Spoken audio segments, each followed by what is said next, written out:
pada pagi hari ini kita akan melaksanakan pertemuan kedua, di mana minggu lalu kita juga udah melakukan pertemuan pertama, di mana kita pertama membahas mengenai RPS dan dilanjutkan oleh materi pengenalan mengenai perilaku konsumen pada minggu lalu.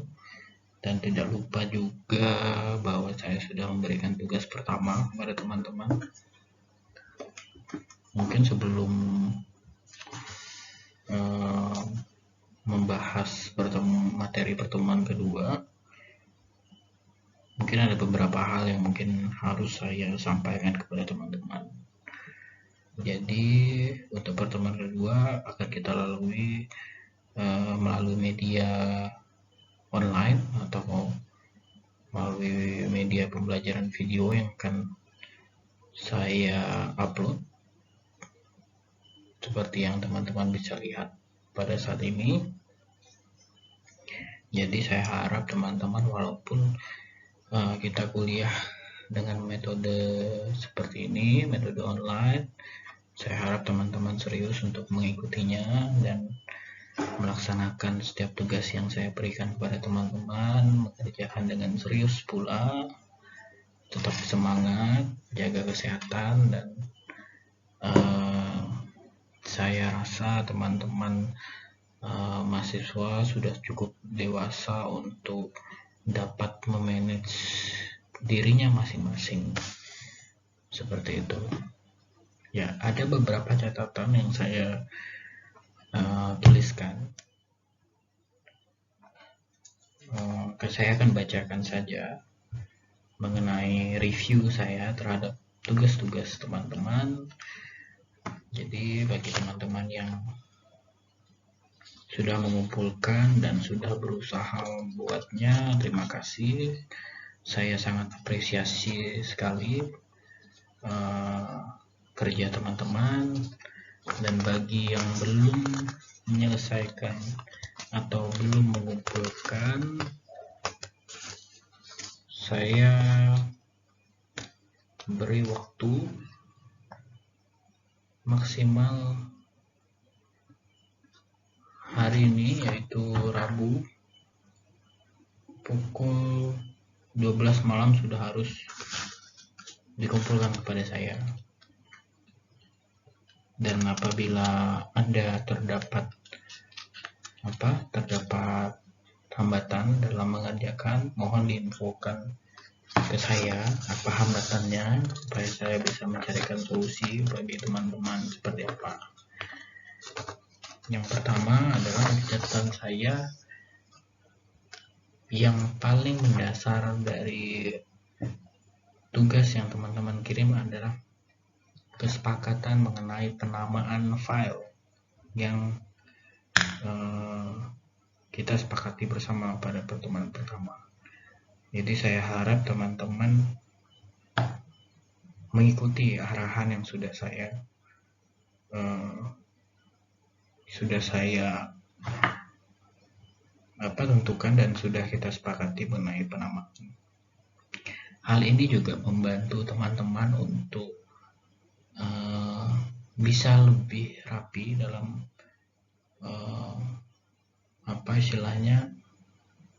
memanage file yang teman-teman punya. Begitu juga saya, teman-teman juga bisa membantu saya dengan memberikan penamaan sesuai dengan format yang sudah kita tentukan, sehingga tidak ada istilahnya kesalahan dalam arti saya mengarsipkan file teman-teman itu.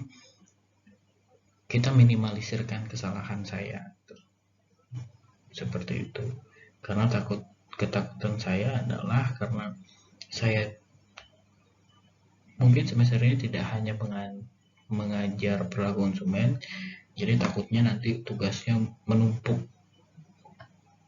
atau tercampur dengan file dari teman-teman di mata kuliah lain. Jadi saya mohon dengan sangat teman-teman bisa mengikuti aturan yang sudah kita sepakati bersama.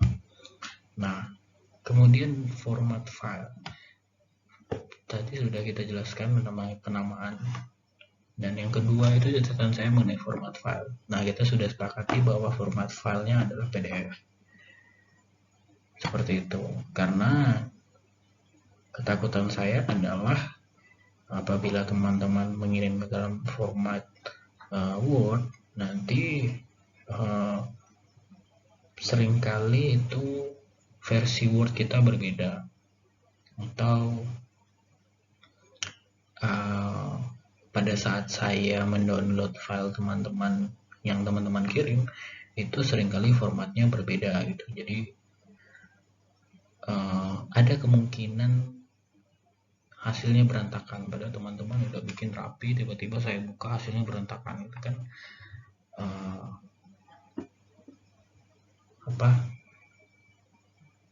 kita minimalisirkan itu. Terus untuk catatan yang ketiga mengenai tugas adalah walaupun sumber yang saya berikan itu sama bagi seluruh mahasiswa di kelas perilaku konsumen ini, saya harapkan teman-teman tidak mengcopy pekerjaan teman-teman lainnya. Walaupun sumbernya sama, memang ada kemungkinan bahwa hasil yang teman-teman kerjakan pasti akan mirip-mirip, tetapi tidak akan mirip 100%. Nah, teman-teman paham yang saya maksud. Jadi saya harap jangan dilakukan, karena apabila teman-teman hanya mengcopy atau melihat pekerjaan teman-teman, itu sama saja teman-teman membohongi diri sendiri gitu. Karena maksud saya memberikan tugas ini di awal adalah untuk melatih teman-teman dan memberikan pengetahuan teman-teman agar nantinya teman-teman bisa dengan mudah mengerjakan ujian UTS dan UAS yang saya rencanakan bagi teman-teman. Jadi saya rasa metode ringkasan analitik ini itu membantu sekali teman-teman untuk dapat belajar gitu. Saya rasa teman-teman sudah cukup dewasa mengartikan kata-kata saya seperti apa. Jadi saya harap begitu, karena cara saya, mungkin cara dosen-dosen lainnya juga membantu teman-teman adalah dengan memberikan tugas. Memberikan tugas dalam arti adalah agar melatih teman-teman untuk dapat mengerti materi yang diberikan. Seperti itu. Nah, untuk catatan selanjutnya bagi saya adalah saya melihat bahwa teman-teman itu sebenarnya punya potensi dalam arti teman-teman itu mampu untuk mengerjakan tugas yang saya berikan, karena pada dasarnya hal ini atau tugas ringkasan analitik ini sebenarnya bisa selesai apabila teman-teman punya effort lebih untuk bisa membaca bahan yang saya berikan. Jadi saya rasa secara keseluruhan teman-teman sudah paham mengenai ringkasan analitik, dan kedepannya saya akan combine, saya akan coba mengajak teman-teman lebih ke melakukan analisis kasus per kasus dengan menggunakan ringkasan analitik, kerangka ringkasan analitik. Nah, di sini mungkin berbahagialah bagi teman-teman yang memang serius untuk mengerjakan tugas dari saya, karena saya rasa teman-teman yang serius tidak akan kesusahan untuk mengerjakan ringkasan analitik ini, apapun bentuk sumbernya, entah sumbernya itu bahan dari buku, atau sumbernya berdasarkan kasus, atau berdasarkan berita yang sedang berkembang gitu, apapun itu. Saya mungkin bisa kasih file satu file berita gitu, teman-teman baca, terus teman-teman lakukan ringkasan analitik berdasarkan berita tersebut. Atau mungkin nanti saya share video berita atau video yang sedang hangat pada saat ini mengenai perkembangan perilaku konsumen seperti apa. Jadi itu bisa teman-teman lakukan nanti. Saya harap teman-teman lebih serius lagi begitu. Saya mengerti teman-teman tidak hanya mengambil mata kuliah saya, mungkin teman-teman juga sibuk dengan mata kuliah lainnya, tapi saya rasa saya memberikan keleluasaan lebih kepada teman-teman untuk dapat mengerjakan ringkasan analitik ini secara mandiri. Secara mandiri dalam arti saya tidak menentukan pertanyaannya apa, karena yang menentukan pertanyaannya adalah teman-teman sendiri, dan teman-teman sendiri pula yang menjawab pertanyaan tersebut. Saya hanya memberikan gambaran saja mengenai kerangkanya seperti apa. Ya, mungkin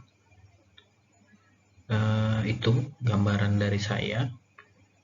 Apabila ada pertanyaan, nanti teman-teman bisa tanya di kolom komentar, atau teman-teman bisa tanya di grup WhatsApp atau chat personal pribadi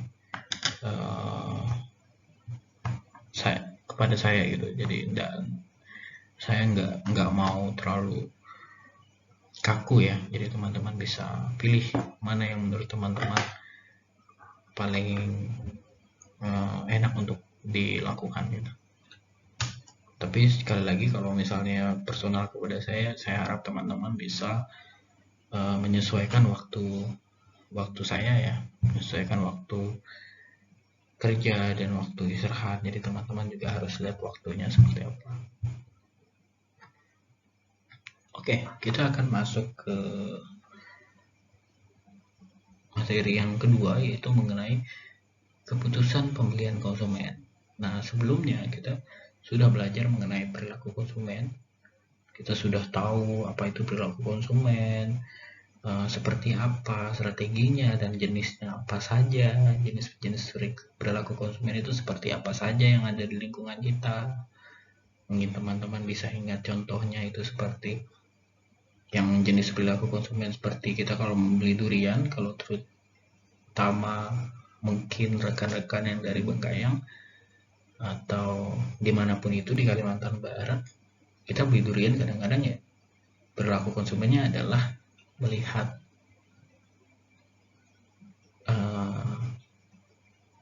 duriannya, atau mencium bau duriannya, atau melihat duriannya secara fisik apakah sesuai dengan kriteria yang kita inginkan atau tidak gitu. Jadi pada saat ini ya kita akan membicara keputusan pembelian konsumen terhadap satu produk atau satu barang atau jasa yang ingin digunakan gitu ya. Ya, pengambilan keputusan untuk membeli suatu produk atau jasa, konsumen itu dapat melakukan yang dinamakan evaluasi dalam memilih produk yang ingin beli itu. Jadi mungkin evaluasi ini dapat berbentuk membandingkan satu produk terhadap produk lainnya, atau membandingkan merek satu dan merek lainnya, ataupun membandingkan dalam segi harga. Nah, saya sudah jelaskan bahwa mungkin dulu saya kasih contoh mengenai perilaku konsumen pada minggu lalu, yaitu mungkin seseorang ingin beli kamera.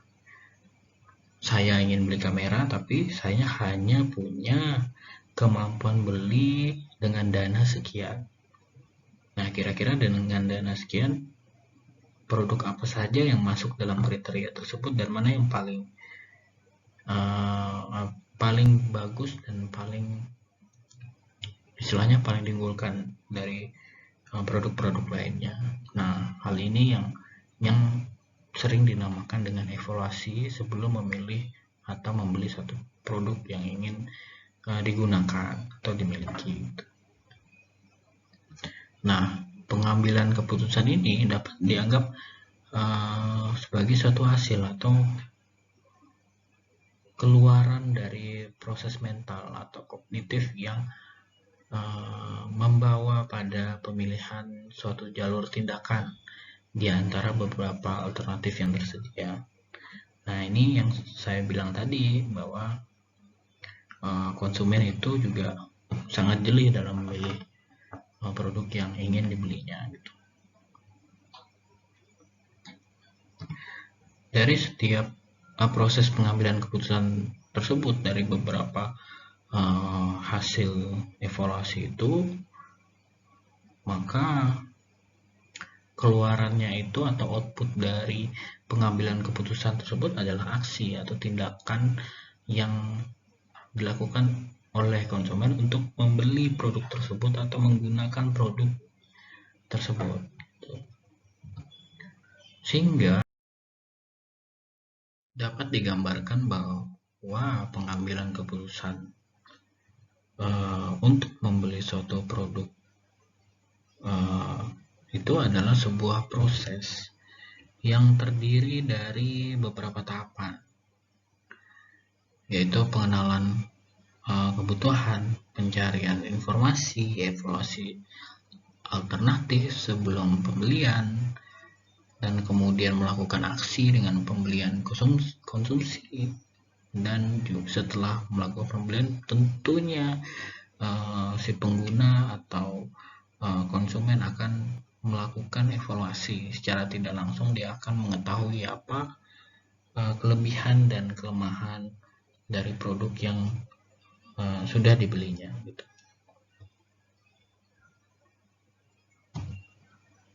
Seringkali untuk barang yang harga jualnya rendah, itu pengambilan keputusannya pasti akan dilakukan dengan mudah karena mungkin konsumen tidak terlalu memikirkan kemampuan beli yang dimilikinya. Tetapi sedangkan untuk produk barang dengan harga jual yang tinggi, maka tentu proses pengambilan keputusannya dilakukannya sangat lama karena pertimbangannya tentu akan detail dan matang seperti itu.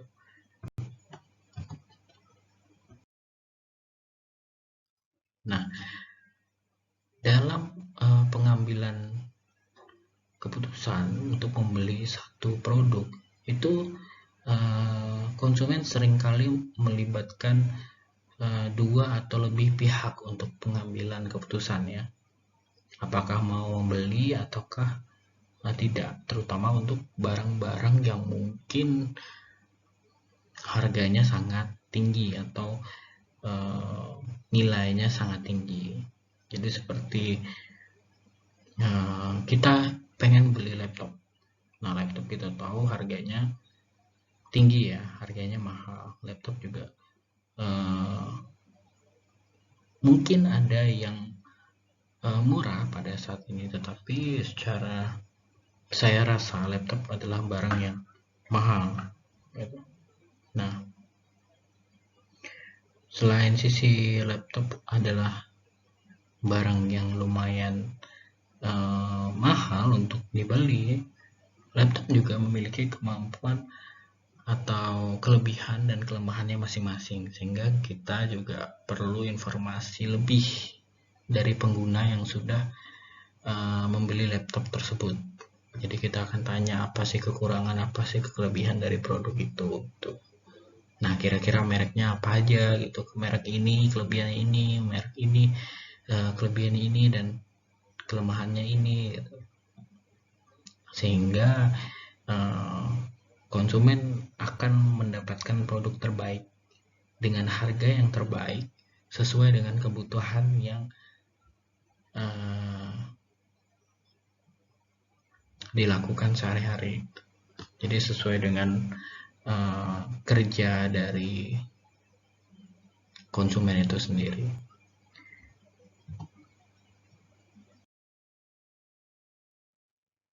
Ya.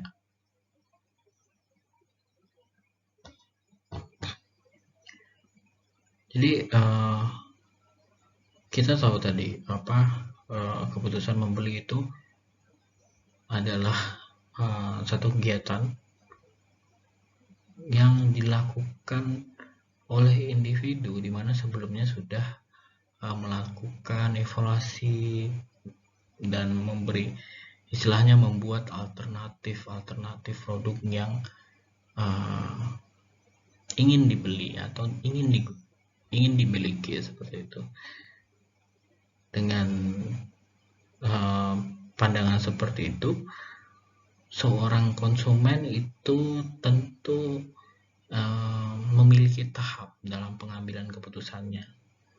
Nah, terdapat beberapa tahap dalam pengambilan keputusan untuk konsumen dapat membeli produk yang diinginkan. Nah, yang pertama, konsumen melakukan pengenalan masalah. Nah, pengenalan masalah di sini adalah proses pembelian oleh konsumen itu diawali sejak pembeli itu mengenali kebutuhan atau masalah. Nah, kebutuhan tersebut dapat timbul oleh rangsangan internal atau eksternal, di mana rangsangan internal ini terjadi pada salah satu kebutuhan umum seperti lapar, haus. Nah, telah istilahnya hal tersebut itu telah tercapai pada ambang batas tertentu, jadi mulai menjadi pendorong. Jadi kalau misalnya kita lapar, lagi di luar, mungkin kita butuh makan, kita akan beli makan. Nah, itu rangsangan internal. Nah, selain konsumen mencari produk, konsumen juga tentu akan mencari informasi tentang produk yang dia inginkan, entah produk, entah itu merek, atau banyak hal yang mungkin itu akan menjadi alternatif pilihan dari konsumen itu sendiri. Nah, sehingga diharapkan dari proses tersebut akan terjadi pengambilan keputusan produk mana yang akan dipilih. Nah, tadi saya sebut ada masalah, ada kebutuhan, ada masalah. Nah, masalah ini seringkali dipikirkan oleh para pemasar. Nah, si pemasar produk tersebut itu harus paham bahwa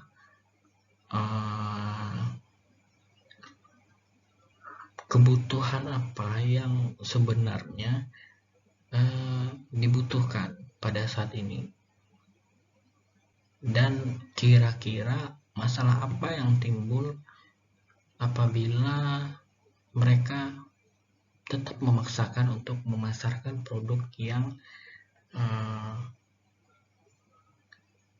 sudah diproduksi oleh si pemasar tersebut gitu. Jadi ada juga yang mengatakan bahwa bagaimana kebutuhan atau masalah itu menyebabkan seseorang mencari produk tertentu.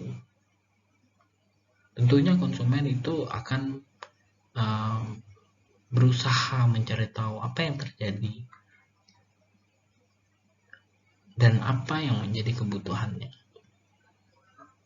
Oh ya, mungkin saya contoh ya, contohnya mungkin saya sekarang membutuhkan laptop gitu, lagi-lagi laptop. Saya sebagai contoh karena dekat dengan teman-teman, saya membutuhkan laptop. Oke, saya butuh laptop, si pemasar menjual laptop, tetapi seringkali laptop yang kita beli tidak sesuai dengan keseharian kita. Jadi mungkin masalah yang akan timbul adalah ketidakcocokan antara produk yang laptop pasarkan dan produk laptop yang diinginkan oleh konsumen. Itu pengenalan masalahnya. Seperti itu. Mungkin ada permasalahan, entah itu dalam segi harga, entah itu dalam segi kesulitan untuk mendapatkan produk yang diinginkan dan lain sebagainya. Itu salah satu pengenalan masalah untuk tahap pembelian, sehingga konsumen tentu akan mencari produk mana yang mendekati kebutuhan mereka. Begitu. Nah, yang kedua itu pencarian informasi. Nah, setelah konsumen yang istilahnya udah tahu kebutuhannya apa, tentu konsumen juga akan terdorong untuk mencari informasi lebih banyak. Nah, tentunya informasi ini yang menentukan apakah produk tersebut memang benar-benar sesuai dengan apa yang diinginkannya. Karena pada saat ini saya rasa untuk mendapatkan satu informasi produk itu sangatlah mudah ya. Karena kita mungkin sudah sangat dekat dengan dunia digital atau internet. Jadi orang akan lebih peka terhadap informasi-informasi produk seperti itu. Nah, informasi tersebut sebenarnya bisa digali lebih lanjut di lingkungan kita, dalam arti bahwa kita tidak hanya bisa mencari referensi informasi itu berdasarkan kemampuan atau sudut pandang secara pribadi saja, tetapi kita juga bisa minta masukan dari teman kita. Misalnya kita tanya, oh ini saya mau beli laptop merek ini bagus nggak ya gitu. Nah, itu yang dinamakan namanya sumber informasi bebas atau sumber bebas, seperti kelompok konsumen. Kelompok konsumen ini mungkin kelompok konsumen yang menggunakan produk tersebut. Nah, jadi ada sumber informasi pribadi yang kita cari sendiri. Yang kedua tadi ada sumber informasi bebas atau lingkungan para konsumen, dan ada juga sumber informasi pemasaran seperti iklan. Nah, kalau misalnya teman-teman main Instagram itu, kalau kita lihat IG story, seringkali IG story yang seharusnya selanjutnya adalah teman kita malah munculnya iklan produk gitu, misalnya produk handphone atau laptop. Nah, itu tergantung dengan produk-produk yang sebenarnya kita cari gitu. Nah, itu lebih lanjut sebenarnya dan di mata kuliah e-bisnis perihal periklanan seperti itu. Oke, kita kembali ke sini. Nah, tadi sudah ada sumber pribadi, sumber bebas, dan sumber pemasaran seperti iklan. Nah, selanjutnya itu sebenarnya ada yang dinamakan ada sumber pengalaman. Nah, sumber pengalaman ini ada beberapa hal yang mungkin kita bisa lakukan. Nah, sumber pengalaman kita secara pribadi yang sebenarnya sudah menggunakan tetapi tetap loyal terhadap produk tersebut. Bisa juga pengalaman dari konsumen lainnya, ataupun pengalaman dari toko yang menjual. Itu bisa. Jadi kita misalnya kita tanya nih penjual, kita datang ke toko, kita tanya, bang produk ini, kak produk ini kelebihan kelemahannya apa ya? Nah seringkali mereka tidak akan menyebutkan kelemahannya apa, mereka akan menggunakan teknik-teknik marketing mereka seperti itu, pasti dengan keunggulan dan lainnya. Nah tetapi teman-teman bisa menanyakan, kira-kira banyak yang komplain gak ya? Kira-kira apa ya yang menjadi kelemahan dari produk ini? Mungkin teman-teman bisa secara tidak langsung bisa membandingkan pada saat itu. Jadi teman-teman datang ke toko, teman-teman pilih dua barang misalnya laptop A dan laptop B. Nah laptop A dan laptop B teman-teman tanyakan sama yang punya toko. Nah di antara kedua ini kira-kira mana yang bagus? Nah itu akan menjadi celah kita sebagai konsumen untuk menggali lebih dalam, karena secara tidak langsung si pemasar itu akan membandingkan produk tersebut gitu, jadi dia pasti akan sebutkan kelemahannya apa gitu. Ya, yang selanjutnya mungkin yang paling gampang itu sumber ngetren ya. Saya membahasakannya itu sumber yang ngetren pada saat ini, sumber yang menjadi role models pada saat ini. Nah, sumber role models ini mungkin misalnya kita mau beli handphone. Nah, yang ngetren pada saat ini kan mungkin handphonenya produknya Apple atau iPhone. Nah, seringkali ada konsumen yang hobinya ngegame.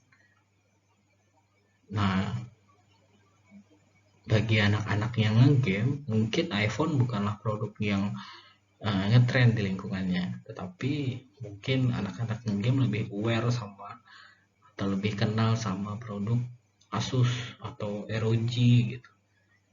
Nah seperti itu ngetrend pada saat ini gitu.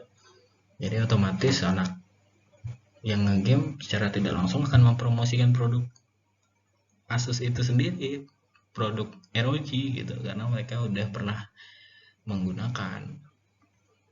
Seperti itu. Intinya informasi di sini adalah membantu konsumen untuk mencari apa yang dapat memenuhi kebutuhan dan keinginannya. Jadi setelah tahu apa yang tepat, maka konsumen tersebut akan melakukan penilaian serta mempertimbangkan informasi yang diperoleh dari berbagai sumber yang sudah saya jelaskan barusan. Entah itu berkaitan waktu, berkaitan dengan daya beli atau jumlah uang, berkaitan dengan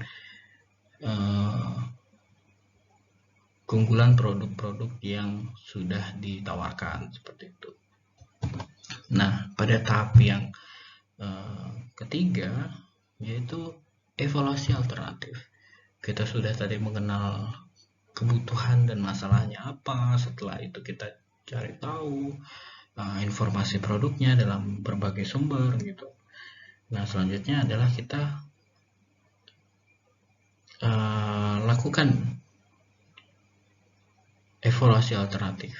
Jadi setelah melakukan pencarian informasi sebanyak mungkin tentang produk tersebut, jadi selanjutnya konsumen harus melakukan penilaian tentang beberapa alternatif yang ada dan menentukan langkah selanjutnya. Nah, evaluasi alternatif di sini adalah alternatif produk-produk yang masih di dalam lingkup keinginan dari konsumen. Jadi mungkin mereknya banyak gitu, tapi produknya satu gitu. Jadi alternatif. Jadi kalau misalnya dia tidak bisa beli produk yang A, dia masih bisa beli produk yang B dengan segala kelebihan dan kelemahan dari produk yang dibelinya.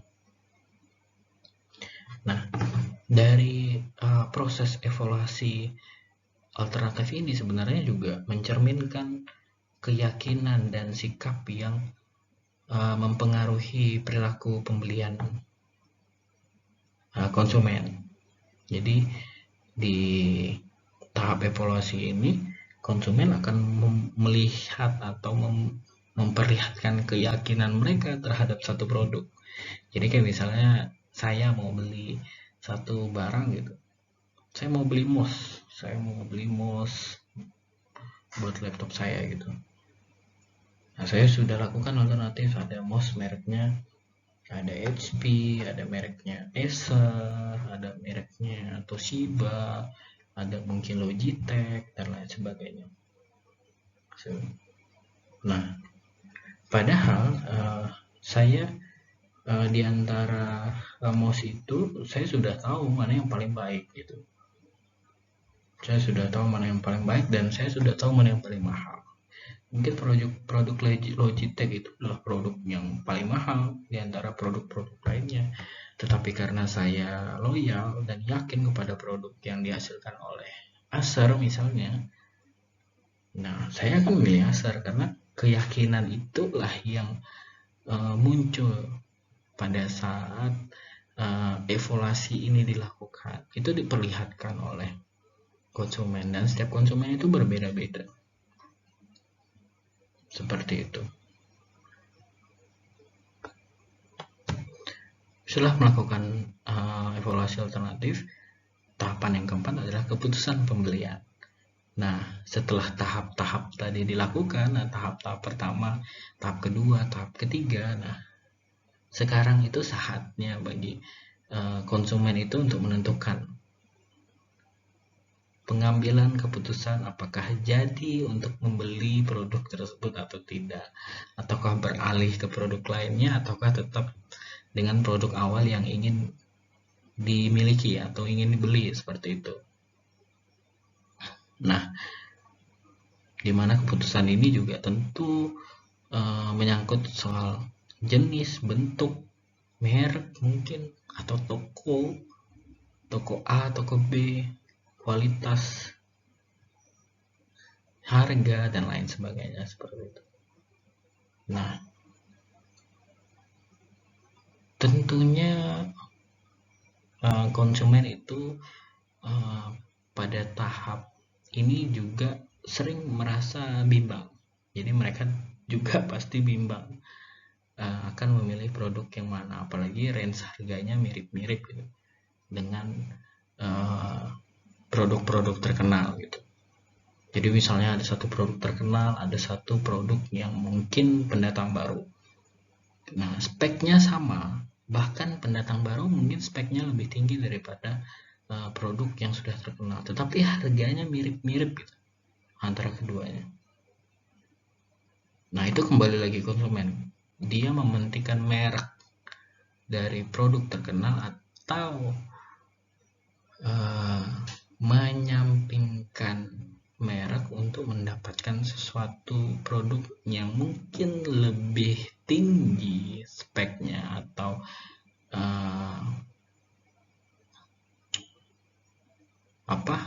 kemampuannya daripada produk yang memiliki merek yang terkenal seperti itu. Yang kelima adalah perilaku pasca pembelian. Nah, pasca pembelian ini tentu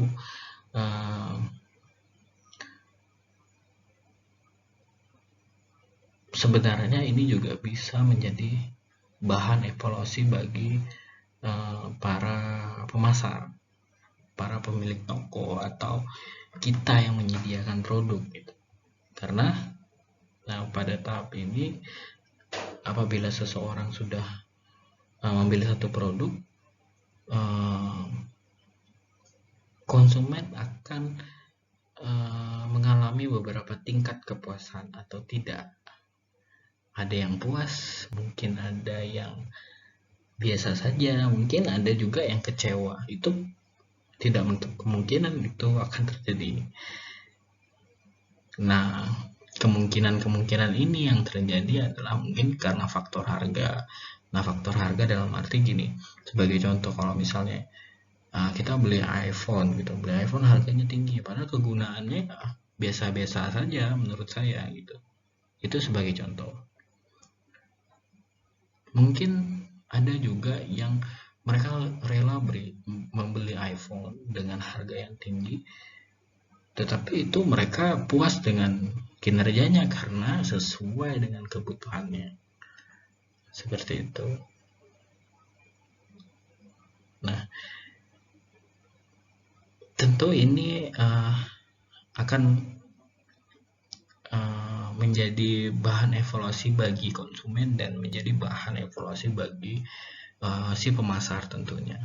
Begitu. Apabila si konsumen membeli produk dan kemudian kembali lagi ke toko tersebut dengan produk yang sama, misalnya dia beli iPhone 10 gitu, nah tiba-tiba keluar iPhone 11, belinya di toko itu lagi. Ketika ada upgrade lagi yang baru, dia beli di toko itu lagi gitu. Nah itu menjadi bahan evaluasi bagi pemasar bahwa memang konsumen yang seperti ini cocok dengan strategi pemasaran yang mereka terapkan, seperti itu. Ya.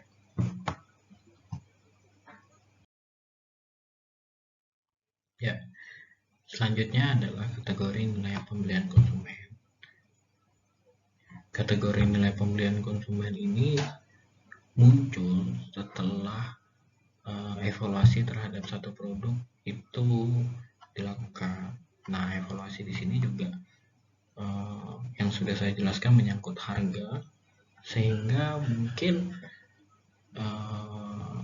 si konsumen tidak mampu atau belum mampu untuk membeli produk tersebut, sehingga ada alternatif untuk mendapatkan satu produk sesuai dengan kemampuan beli dari konsumen itu.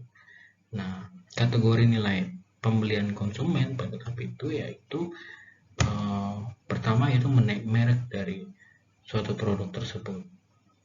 Nah, merek dari suatu produk tersebut dikenal sebagai pembelian yang terencana sepenuhnya. Jadi kayak misalnya saya mau ke toko laptop, saya mau beli merek ini gitu, saya mau beli tipenya ini, saya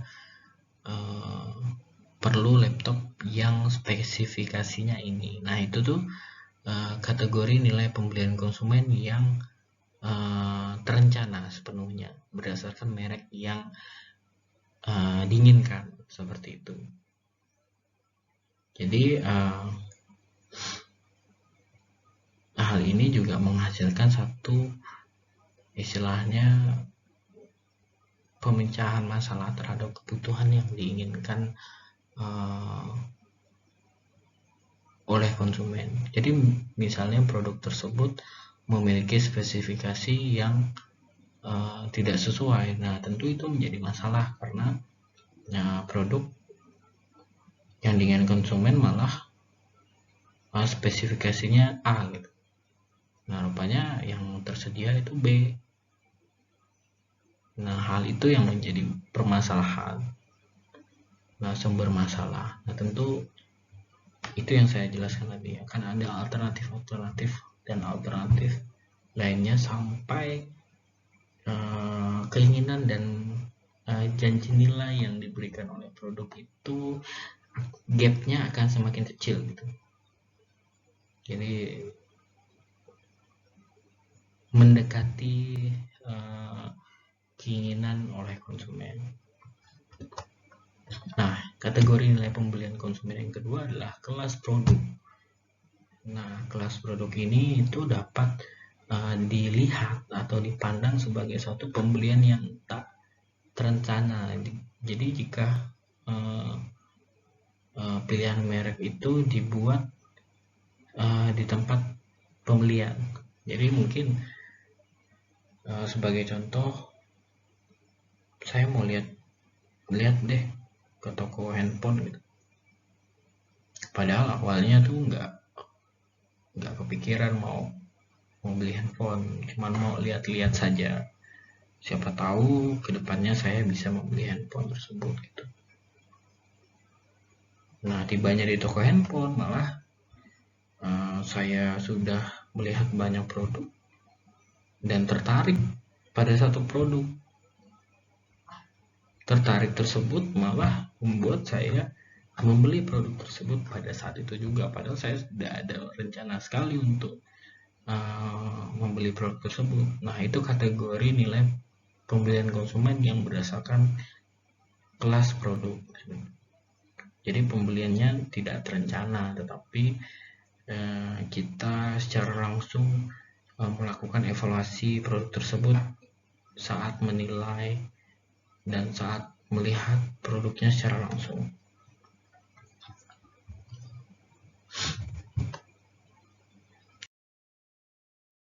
Jadi dalam perilaku konsumen, terutama perihal keputusan pembelian satu produk, itu dikenal juga sebagai diagnosis perilaku konsumen, di mana untuk dapat mengenal, menciptakan, dan mempertahankan pelanggan, itu seorang pemasar produk atau kita sebagai wirausahawan nantinya itu harus paham, harus mengerti tentang perilaku konsumen itu sendiri. Jadi memang perilaku konsumen itu tidak serta-merta terpaku dengan satu pola saja, karena mereka akan selalu berubah, karena kebutuhan itu akan beragam, akan berubah, dan kita harus terus mengikuti hal tersebut gitu. Karena hal yang paling sulit itu adalah mengubah tren. Itu hal yang sulit, tetapi tidak mustahil juga untuk dilakukan apabila memang produknya memiliki nilai atau kualitas yang baik gitu. Seperti itu. Nah, diagnosis perilaku konsumen ini sangat baik untuk merancang sebuah strategi pemasaran. Nah, tadi kita sudah jelaskan bahwa diagnosis ini adalah bagaimana seorang wirausahawan atau pemasar atau perusahaan itu mengerti dalam arti mereka paham betul jiwa beli atau daya beli dari konsumennya seperti apa, seperti itu. Nah, merancang sebuah strategi ini misalnya itu menentukan kapan saat yang tepat perusahaan memberikan program pemasaran, atau kapan saat yang tepat perusahaan memberikan diskon. Itu polanya akan terlihat gitu. Jadi misalnya konsumen akan lebih konsumtif pada bulan ini gitu, dekat-dekat Natal atau dekat-dekat hari raya lainnya. Nah, tentu pada saat itu perusahaan mendiagnosis perilaku konsumen dan merancang sebuah strategi bahwa di bulan tersebut akan diberikan diskon atau mungkin tambahan produk. Jadi kayak misalnya tambahan produk buy one get one gitu. Jadi beli satu dapat satu, atau bisa juga beli dua dapat satu, dan lain sebagainya, tergantung dengan kemampuan perusahaan. Nah, perilaku konsumen itu juga dapat membantu pembuat keputusan kebijakan publik. Nah, misalnya dengan mengetahui apakah konsumen akan banyak menggunakan transportasi saat lebaran. Nah, pembuat keputusan dalam hal ini mungkin pemerintah dalam menerapkan kebijakan publiknya dapat merencanakan harga tiket transportasi atau mengatur harga tiket seperti itu agar tidak dimanfaatkan oleh oknum-oknum yang tidak bertanggung jawab seperti menaikkan harga tiket dan lain sebagainya. Yang terakhir itu pemahaman mengenai perilaku konsumen diaplikasikan dalam hal pemasaran sosial. Nah, itu pemasaran sosial ini mengenai ide di antara konsumen. Jadi pemasaran sosial ini atau social marketing ini merupakan sebuah strategi yang digunakan oleh satu kelompok atau institusi.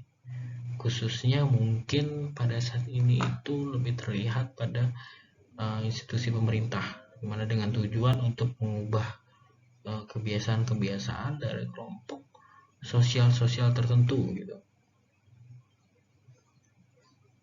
Jadi misalnya ada LSM, mungkin hal lainnya gitu, mungkin ada lembaga-lembaga lainnya yang sangat aktif ya mengkampanyekan gerakan peduli terhadap lingkungan hidup. Nah, mungkin LSM yang ada di Indonesia pada saat ini gitu, seperti itu. Nah, jadi itu yang dinamakan oleh social marketing. Jadi menyebarkan ide di antara konsumennya gitu. Jadi dengan memahami sikap konsumen dalam menghadapi sesuatu, jadi seseorang itu dapat menyebarkan idenya dengan lebih cepat dan lebih efektif, dan ide-ide tersebut dapat digunakan untuk menjadi bahan evaluasi bagi wirausahawan, bagi pemasar untuk membuat strategi pemasaran gitu.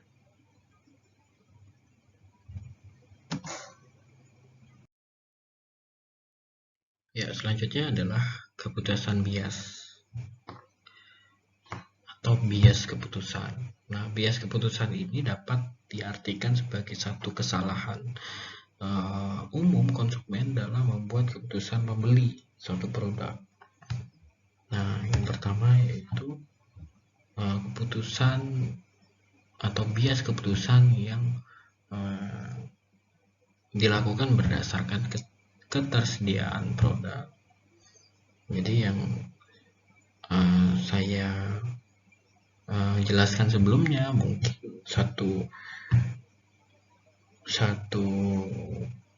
produk itu diinginkan oleh konsumen, tetapi pada kenyataannya ketika konsumen datang di toko, mungkin di outlet, produk yang diinginkan itu tidak ada, tetapi tidak menutup kemungkinan bahwa di toko tersebut ada alternatif produk lainnya yang mungkin harganya jauh lebih murah, tetapi memiliki kemampuan yang mungkin lebih tinggi daripada produk yang dicari. Nah, itu yang dinamakan bias keputusan yang berkaitan dengan ketersediaan produk.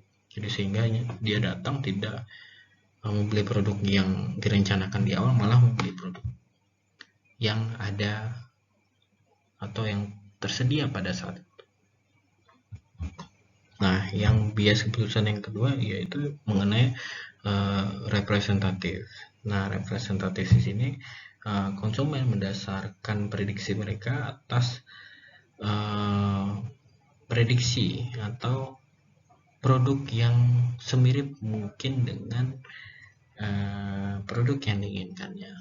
Nah, berkaitan dengan contoh yang saya berikan tadi di ketersediaan produk, bahwa mungkin pada saat itu produk yang diinginkannya ada di toko atau di outlet, tetapi secara bersamaan dia juga melihat produk lainnya, sehingga secara tidak langsung si konsumen juga melihat bahwa mungkin produk yang diinginkan sejak awal itu sudah istilahnya sudah ketinggalan zaman atau sudah tidak lebih baik dari produk yang lainnya gitu. Jadi bias keputusannya juga bisa dikarenakan hal tersebut gitu. Yang ketiga adalah penyesuaian bias keputusan berdasarkan penyesuaian produk. Nah, konsumen pada keputusan pembelian ini, konsumen sudah masuk pada tahap awal merencanakan dan kemudian menyesuaikan berdasarkan informasi tambahan produk. Nah, penyesuaian ini dilakukan seringkali oleh konsumen itu pada saat dia datang ke toko. Jadi misalnya sama seperti contoh-contoh yang saya berikan mengenai ketersediaan produk dan representatif tadi. Nah, keputusan konsumen itu juga bisa bias karena penilaian dia terhadap satu produk itu sebenarnya sudah tidak sesuai, sudah tidak relevan lagi dengan kondisi produk yang ditawarkan, sehingga ada mungkin produk-produk yang lebih terbaru dan lebih baik daripada produk yang direncanakan sejak awal oleh konsumen untuk dibeli, seperti itu. Nah, sebenarnya ini tergantung oleh rangsangan psikologis lagi dari para konsumen, karena tentu di toko atau di satu outlet atau pemasar, mereka juga menerapkan strategi pemasaran mereka ya pada saat memasarkan satu produk. Jadi ya pasti konsumen akan sering bimbang untuk memutuskan apakah dia tetap dengan rencana awalnya atau yang beralih kepada produk yang mungkin lebih baik pada saat itu. Seperti itu. Selanjutnya itu yang saya bilang tadi, mengenai faktor psikologis yang relevan terhadap proses pengambilan keputusan konsumen.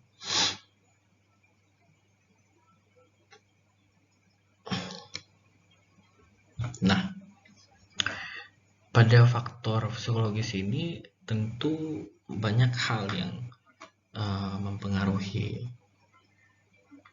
Mungkin itu juga kita rasakan sendiri pada saat kita memilih satu produk dan ingin membeli satu produk gitu. Tentu kita akan membandingkan waktu dan lain sebagainya, kebutuhan kita terhadap kondisi kita pada saat ini, ataukah ada motivasi lainnya sehingga kita harus dan memiliki keinginan lebih supaya bisa dapat menggunakan produk tersebut. Nah, faktor yang pertama itu adalah motivasi. Nah, motivasi di sini adalah satu perilaku dari konsumen secara psikologis yang dorongannya ada dalam diri manusia untuk mencapai satu tujuan tertentu. Nah, mungkin motivasinya setiap konsumen itu beda-beda ya. Mungkin kalau saya mau beli laptop dengan spesifikasi yang tinggi, tentu motivasinya saya ingin menghasilkan satu output yang beda dari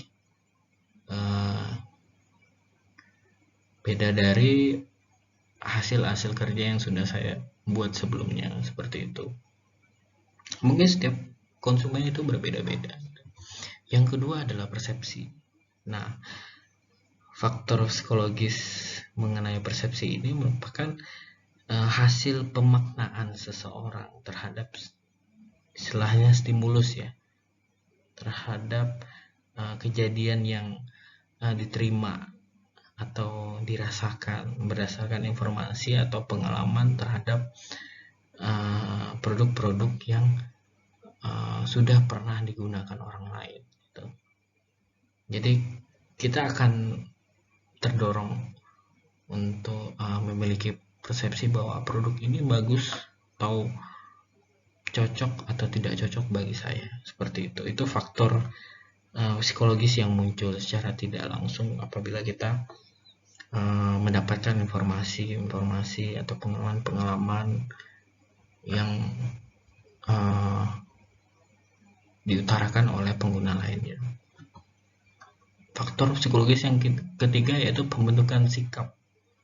Nah, pembentukan sikap di sini yaitu merupakan penilaian yang ada dalam diri kita. Nah, hal yang ini mengenai sikap ini ya bergantung pada persepsi itu tadi. Nah, kita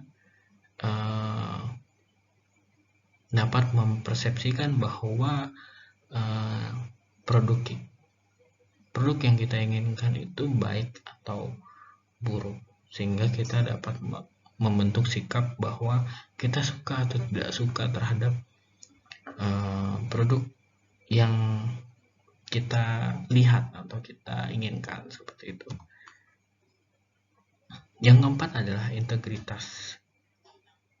Nah, integritas di sini merupakan kesatuan antara sikap dan tindakan. Nah, integritas ini itu mungkin kita bisa lihat seperti respon atas sikap yang diambil. Jadi perasaan suka akan mendorong kita untuk membeli, dan perasaan tidak suka akan membulatkan tekad kita sebagai konsumen untuk tidak membeli produk tersebut. Nah, itu integritas dalam hal faktor psikologi saat proses pengambilan keputusan konsumen, seperti itu.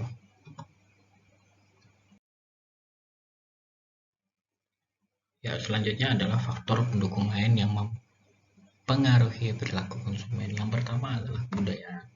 Nah, kebudayaan ini saya rasa sangat kental di lingkungan kita ya, khususnya di Kalimantan Barat, di mana kebudayaan ini adalah satu simbol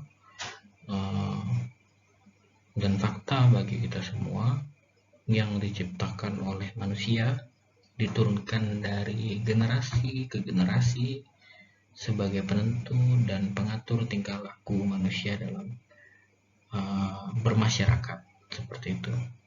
Dan hal ini pula yang menjadi salah satu pengaruh terbentuknya perilaku konsumen di lingkungan kita. Nah, yang kedua itu kelas sosial. Nah, kelas sosial di sini ya, tidak dalam artian untuk membandingkan satu individu dengan individu lainnya, tetapi kelas sosial di sini adalah lokasi tempat tinggal, seperti itu, dan mungkin dapat dilihat dari golongan tingkat pendapatan.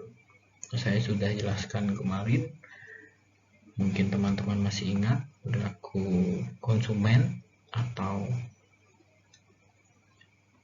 mungkin sebagai contoh kita membuka toko di perkebunan sawit. Mungkin teman-teman ingat contoh ini kemarin. Jadi kita buka toko di perkebunan sawit gitu, lokasinya di dekat perkebunan sawit. Tentu di dalam perkebunan itu ada karyawan, ada tenaga pemanen, tenaga untuk memupuk, dan tenaga untuk membersihkan lokasi perkebunan, seperti itu. Nah, tentu kita akan menjual barang-barang yang berkaitan dengan lokasi tempat kita memulai usaha, karena perilaku konsumennya akan menyesuaikan gitu. Nah, perilaku konsumennya tentu mereka akan mencari produk-produk, misalnya untuk memanen, mereka butuh alat untuk memanen gitu, memanen sawit yang ujungnya seperti pisau itu ya, tajam untuk memanen sawit. Nah, mungkin pupuk. Selain itu mungkin alat keseharian atau kebutuhan sehari-hari karyawan yang tinggal di lokasi perkebunan, misalnya ya kebutuhan sehari-hari lah ya, seperti mie instan mungkin, atau kopi, atau lain sebagainya. Menyesuaikan tempat tinggal atau lokasi kita memulai usaha atau kita berusaha. Selanjutnya adalah kelompok referensi kecil. Nah, kelompok referensi kecil di sini adalah perilaku konsumen yang mencerminkan lingkungannya. Misalnya ada para anggota TNI dan Polri. Nah, tentu perilaku konsumennya mereka cenderung akan membeli atau menggunakan produk-produk yang berbau militer. Nah, itu kelompok referensi kecil yang dimaksud di sini, karena ada pengaruh pembentukan perilaku konsumen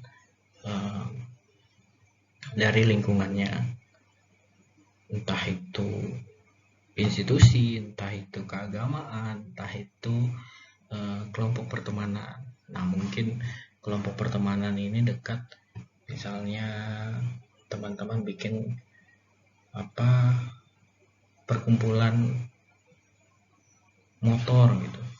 Nah, referensi perilaku konsumennya pasti akan berputar di sekitaran itu gitu. Jadi perilaku untuk membeli produk-produk yang berbau motor gitu, walaupun hanya mungkin baju kaos ada gambar motornya gitu. Nah, itu perilaku konsumen yang dipengaruhi oleh kelompok referensi kecil. Nah, selanjutnya ada keluarga. Tidak dipungkiri ya, kita dari kecil mungkin kita sudah dipilihkan. Misalnya waktu kita kecilnya kita tidak bisa memilih produk apa yang ingin kita beli gitu. Mungkin dari baju, dari model, dan mainan ataupun kebutuhan apa gitu waktu kita kecil ya. Pasti semuanya dipilihkan oleh keluarga kita atau oleh orang tua kita. Nah, mungkin secara tidak langsung itu akan membentuk perilaku konsumen kita sendiri gitu. Jadi misalnya kita dulu sering dibelikan susu Denkau atau susu cap enak. Dulu waktu saya kecil itu ada namanya susu kental manis cap enak. Nah, sampai saya mungkin SMA itu saya masih istilahnya membeli produk tersebut, karena itu mempengaruhi perilaku konsumen saya, bahwa dulu orang tua saya belikan saya susu ini gitu. Jadi ya pilihan saya juga jatuh ke produk tersebut. Nah, selanjutnya adalah pengalaman. Nah, pengalaman di sini berkaitan dengan informasi yang sebelumnya sudah diperoleh oleh seseorang atau konsumen lainnya yang seperti yang sudah saya jelaskan sebelum-sebelumnya pada pertemuan ini ya. Selanjutnya adalah kepribadian. Nah, kepribadian ini dapat kita definisikan sebagai pola sifat kita sebagai individu yang dapat menentukan produk apa atau barang apa yang sebenarnya yang mencerminkan kita, seperti itu. Jadi kayak misalnya kepribadian Pak Jokowi suka pakai kemeja kotak-kotak. Nah, itu mencerminkan kepribadian. Jadi setiap kita menggunakan kemeja kotak-kotak dengan berbagai warna, kita langsung kepikiran, oh itu yang sering dipakai Pak Jokowi dulu. Nah, gitu. Yang selanjutnya adalah sikap dan kepercayaan. Nah, sikap di sini adalah suatu kecenderungan yang dipelajari untuk bereaksi terhadap penawaran produk. Nah, kepercayaan di sini adalah keyakinan bahwa seseorang memiliki nilai-nilai tertentu yang akan mempengaruhi perilaku konsumennya. Nah, sikap dan kepercayaan ini tentu didasari pada pengalaman yang ada. Nah, mereka konsumen atau kita sebagai konsumen itu percaya terhadap suatu produk yang pada dasarnya tidak lebih baik dari produk lainnya, tapi kita percaya itu adalah produk yang sudah cukup untuk kita miliki. Nah, sikap kita adalah untuk meyakini hal tersebut karena kita sudah pernah menggunakan produk itu gitu. Selanjutnya yang terakhir adalah konsep diri. Nah, konsep diri di sini itu merupakan cara bagi seseorang untuk melihat dirinya sendiri. Jadi pada saat yang sama ia mempunyai gambaran tentang orang lain juga seperti apa. Jadi misalnya saya suka sama produk yang mereknya Eiger gitu, atau mereknya Consina, produk-produk gunung semua gitu, produk-produk yang berbau pendakian gunung atau olahraga outdoor seperti itu.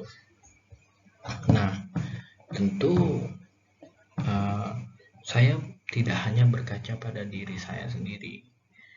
Saya melihat orang lain yang menggunakan produk tersebut, bagus atau tidaknya produk tersebut digunakan oleh orang lain, dan secara tidak langsung saya membayangkan bahwa saya juga menggunakan produk tersebut. Nah, karena dengan secara visualisasi hal tersebut mempengaruhi saya mungkin mikir, oh bagus tuh produknya, kayaknya saya pakai celana Eiger tuh bagus loh gitu. Jadi itu akan mempengaruhi perilaku konsumen secara konsep diri kita. Jadi kita seperti bercermin apakah yang orang lain gunakan itu cocok untuk kita gunakan. Begitu juga sebaliknya. Ya, mungkin untuk pertemuan kedua cukup sampai di sini.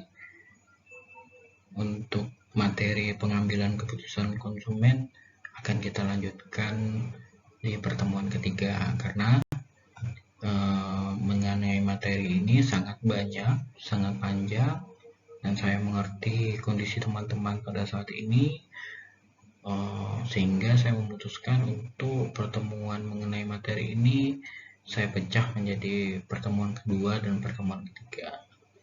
Nah, terima kasih bagi teman-teman yang sudah mengikuti perkuliahan ini. Apabila ada suatu hal yang mungkin kurang dimengerti, bisa ditanyakan kepada saya langsung ataupun menuliskan di kolom komentar atau di grup WhatsApp kita. Seperti itu. Nah, pada pertemuan kedua ini juga saya akan memberikan tugas kepada teman-teman. Tugasnya sama mengenai pengambilan keputusan konsumen yang teman-teman sudah bikin ya, ringkasan analitiknya berdasarkan materi yang saya berikan sebelumnya, yaitu bahannya sudah saya berikan.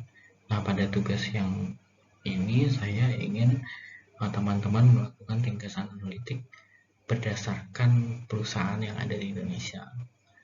Jadi teman-teman sudah pegang materinya, sekarang kaitkan dengan perusahaan-perusahaan yang ada di Indonesia pada saat ini.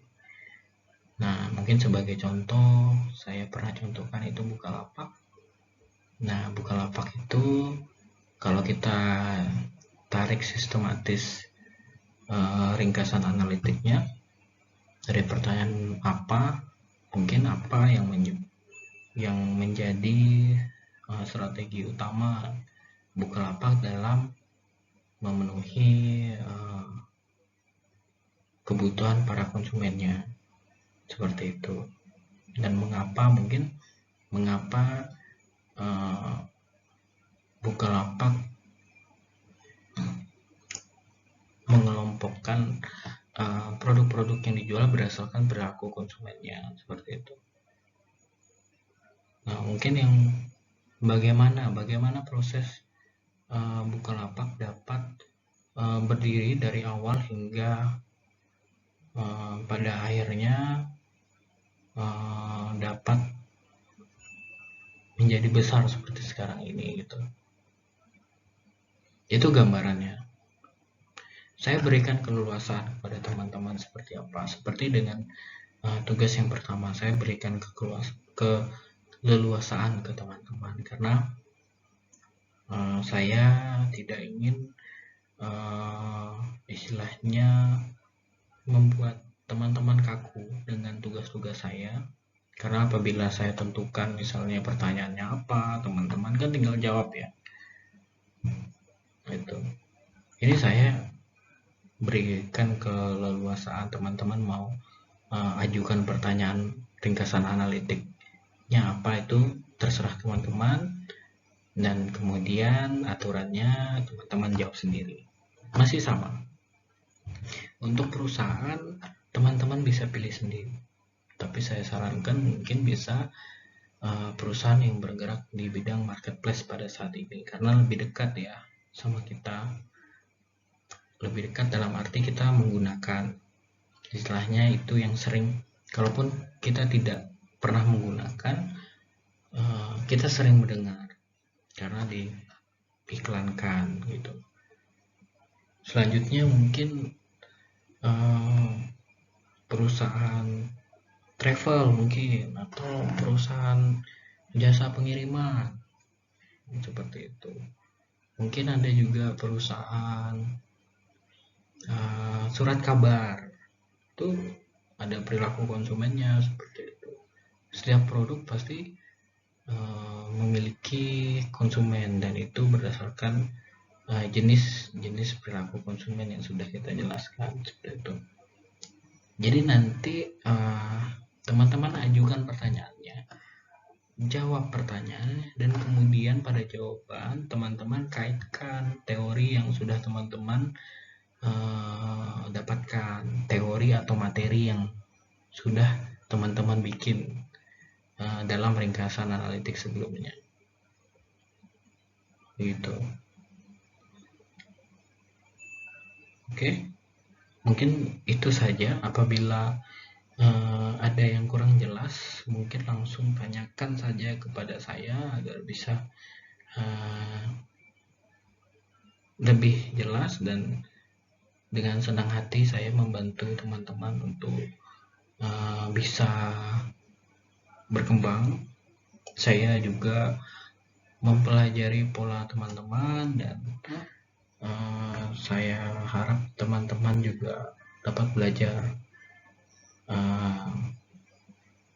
dari setiap pertemuan kita. Jadi saya ingin membantu teman-teman dalam hal ini, membantu teman-teman untuk kita sama-sama bisa belajar seperti itu. Ya, mungkin itu saja. Terima kasih sekali lagi.